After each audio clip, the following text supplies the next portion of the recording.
Abolizione del vincolo sportivo e omologazione dei dilettanti ai lavoratori iscritti alla gestione separata INPS. Due capisaldi della nuova riforma dello sport del ministro Spadafora che rischiano di assestare un durissimo colpo alle società sportive dilettantistiche.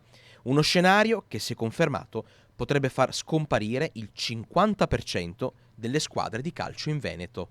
Tante piccole e medie società scompariranno dal panorama calcistico.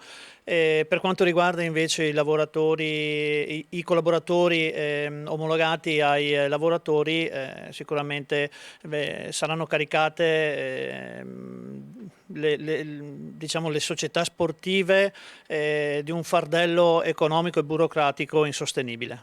E per quanto riguarda la ripartenza dei campionati? La nostra idea è quella di partire nel più breve tempo possibile, come comunicato qualche settimana fa. Ovviamente nelle prossime settimane sentiremo le società